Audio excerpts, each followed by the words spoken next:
Hello and welcome to BrickView, a show for reviewing and possibly chastising the Brickfilms and Brickfilmers out there. It's been a while. I'm not sorry at all. Today I am joined by Nitkowski Pictures, Mr. Nick Nitkowski Jr. Say hello. Hello, it's me, Nitkowski Pictures, formerly known as Filmmaker16. I'm still here. Yes. Today we'll be reviewing Galactic Recon Part One by HighMountainStudios, or my very good friend Bryn Jones. So we're going to jump right in with the storyline, and Nick, what did you think of the storyline? I actually really liked the storyline, if I'm going to be honest here. Yeah, just for those of you that haven't seen it, the basic plot of this part, at least, is that the government has lost contact with a ship they sent out a decade ago. The ship's called the Goliath, and this part is basically the setting up of a crew to send on a reconnaissance mission to go and find the Goliath. And yeah, it's a very basic plot, but works very, very well for a beginning, for a part one. And it ends with them blasting off into space, so it ends in a very satisfying conclusion. It doesn't just sort of drop off and you get bored and think, oh, well, I don't really want to come back for part two. You think, oh, well, I'm going to come back for part two, especially with that next time trailer, because, you know, holy goddamn, that thing was good.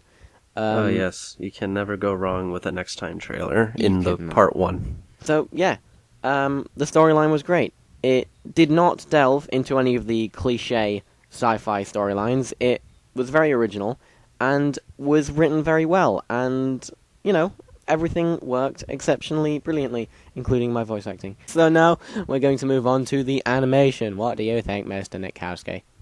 The animation was, it was decent. I mean, I've seen a lot of animations, and, you know, some are better than others. But, you know, I didn't really, like, you know, I didn't necessarily hate it. I just felt like, you know, there's always room for improvement. And it was, you know, it was definitely under, you know, could be a little bit better, but I wasn't disappointed with what I saw. Yeah, it's, like, the reason, like, there is a few in-betweens when it comes to animation. Like, Lego animation, I mean. There's the very bad, quite obviously done on a very tight budget, where the camera is, where there's an earthquake going on 24/7, and people just teleport across a room. Like, just, it's really bad. And then there's the, what I consider actually quite bad animation, which is what Forest Fire 101 does, where it's very smooth animation, but nobody ever stops moving. And it gets very distracting to watch. Yes, frequent movement, just always moving for no reason whatsoever. It's just like, you know, sometimes people stay still. You do know that, right? Yeah. There are a few very good animators out there. A few that I can point out are like Pug Animation. There is, I saw a Brick film today called Batman vs. Superman that was released on the Brick Nerd channel that was actually animated by Spastic Chihuahua. And it was brilliant. I will link it in the description. It was a very, very well animated Brick film. And that's like that's what I would call perfect animation. And Bryn was sort of between where I am now, which, in my own opinion, is decent for what, like, how much patience I have, and the technology that I have. Bryn is between, like, well, he's actually better than in between me and the bad animation. He is, like, he's still quite juddery, but you know that he could do a lot better if he spent 5 extra minutes taking a few extra pictures. Agreed. Like, the camera doesn't move, the set's secured, but, like, what's the word for it? They judder. Like, do you know what I mean? I know what I mean. Yeah, I know what you're saying. I understand what you're saying. Yeah, it's just slightly too juddery. And I could watch this very well. I could sit and rewatch this several times in a row, and I probably wouldn't find anything particularly wrong with it. It's the way I see it, I'm sorry to interrupt. No, it's fine. Continue. What I was about to say is, you know, the upside, if you make a Lego film and I don't want to click away, you're doing something right. And I didn't want to click away during this video. Yeah. So yeah, I think that's all we can say on the animation, and now I'm going to check what we have to talk about next. So now we are going to move on to the voice acting. I'm going to go first this time, because screw you, Nick. What is essentially the main character for this part, because we're setting up the main character, like the central protagonist, in this, and so we follow someone else's narrative, which is a guy I've forgotten the name of, but sounds like Sean Connery. I've forgotten the character's name, but he's played by Colter Rail, and he does sound and look like Sean Connery. So, like, that voice acting is exceptionally good, and I can't pick out a person or single voice actor in this that I would have said, no, they're not quite right, this person would have done it better. Except for maybe Lisa as a nut. Oh, yeah, he's a prick, isn't he? I don't like him. Like, as a person, he's a douche as well. Like, he can't act, he can't animate, he can't do anything, really. Like, should have got, like, Luigi to play that guy, because he had a big mustache. Yep. Yeah. So, besides this, I think there was no one that I would have said, they could have done a bit better, maybe they should have re-recorded that line. Like, I'm overall very happy with the quality of the voice acting in this particular film. What do you think? I agree. There was a very good amount of voiceover work that was well done, in my opinion. Like you said, Colter Rail's portrayal of the Sean Connery character, whose name also just escaped me. I don't know why I don't remember the name, but... You watched the film literally like 5 minutes ago. I know, and somehow I already forgot. Anyway, pretty much, Colter Rail's character, I liked his voice acting abilities. It's funny, I still haven't gotten Colter Rail in one of my films, so if Colter Rail's listening in on this, call me. Who else? Who else was there? Hutch Productions as I forgot to mention Hutch. Yeah, Hutch is great in everything, though, so we don't even really have to... Yeah, it's like, do we even have to talk about him? Yeah, it's assumed obviously, at this point that anything Hutch is in, he's going to be great at. He's obviously good. Also, Elizabeth Taylor-Scarhat plays the AI character, who I'm going to talk about more when we get onto the VFX, yes. with a rather good GLaDOS impression. Oh, I didn't know that was an impression. I mean, I thought it was good voice acting. I can't say that it's hard to portray a robot voice, but, some people can pull it off better than others. A little heavy at times, but, it was still good. It didn't, distract the overall performance for me. Yeah. What the hell do we talk about next? Okay, so now on to sound design, which, as a sci-fi film, should feature very heavily. What did you think? I didn't notice anything. I didn't really notice a whole lot of sound effects. I did notice a couple of moments where there probably should have been maybe a little bit more sound effects, like certain things happen and I hear no sound. Like, the best example that I can give is when the artificial intelligence fades away.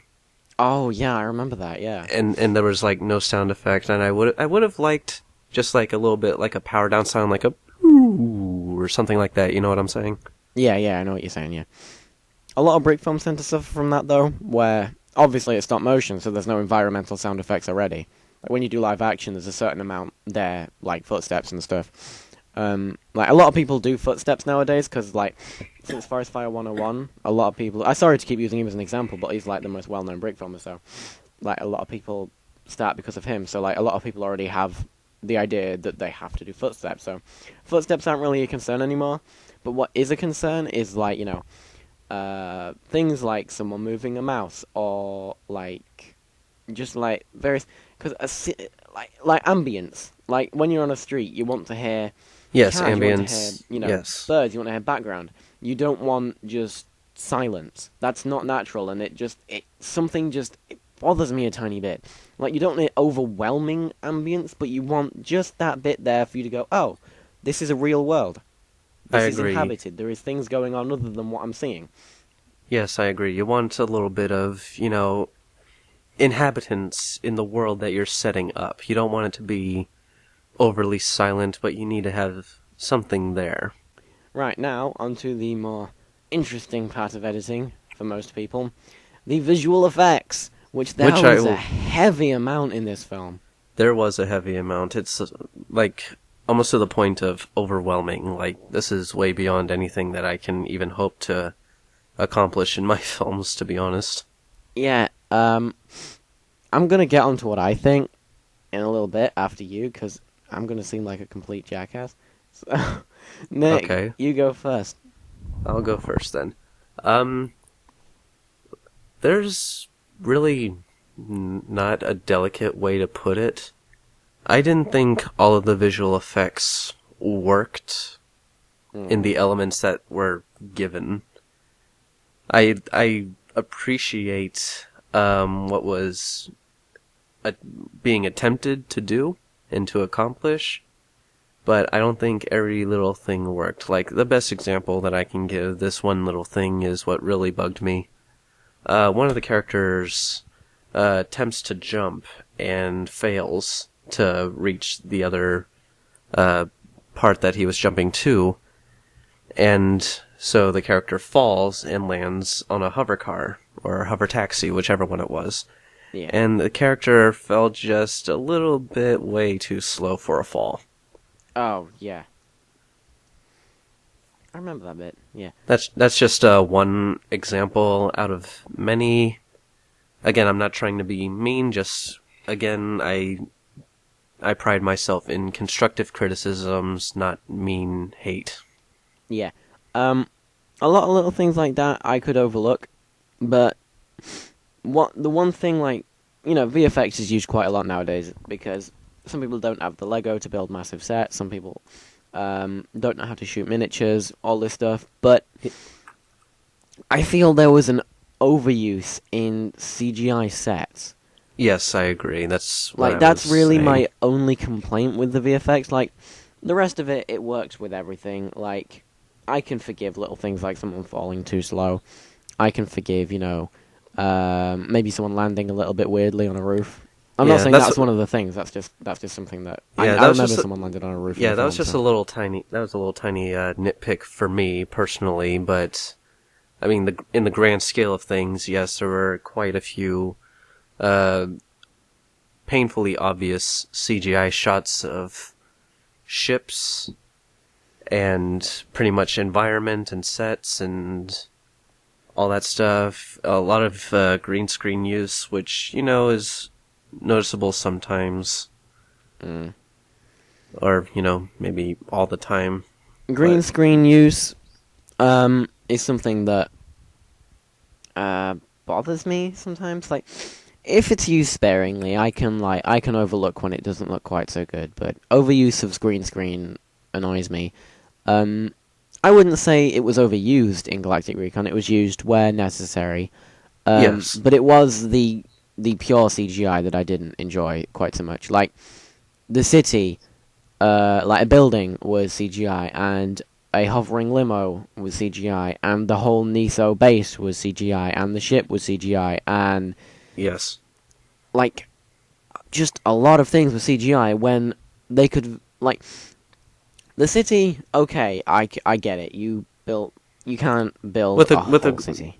Yeah, with a grand scale of, a planet, that's understandable. Yeah, a planet, yeah. Space scenes, yeah, because in Krypton's Fall, Darren's film, it worked very well in that film, because the only CGI was an exterior on Krypton and the space scenes, because space scenes, you can't compare it to anything. Like, there is just a ship in space. So, like, the CGI then works quite well. It's when you're trying to integrate an exterior set and an interior set, like a building, when the scale is almost exactly the same, that it gets a little bit like, if you could build the interior, you could have just built the exterior and, multiplied it to make it bigger. Like, I don't want to seem like I'm whining. It's just, I think that it took me out of the story somewhat to constantly have to be shifting between pure CGI and then Lego. Yeah, I understand if you want to, like, create a really cool rotation shot. Yes. But I think I would have preferred, like, an actual spaceship made out of Legos instead. Yeah. I would have preferred that so much more. I mean, I understand the concept, but if that's what you want to do, I would probably just make an all CGI Lego film, which even that I don't fully approve of. Which also brings me to another point, is that, which you wanted to get back to, was the AI. The artificial intelligence. The first, like the CGI I'd got used to by that point, and then they introduced her, And I thought, like, it's not that she looks terrible, it's just she could so easily have been done with actual, like, just a green-screened minifigure. But she wasn't even that. She was just a still CG thing. I get the concept, sort of, like, she's a projection, she's not actually meant to be a real person, but it's still sort of, it just doesn't look right. Few good points, since I feel like we've only been criticizing so far, and I actually really like the film, is the other hologram, like the video projection from the Goliath when the guy gets attacked by the alien thing.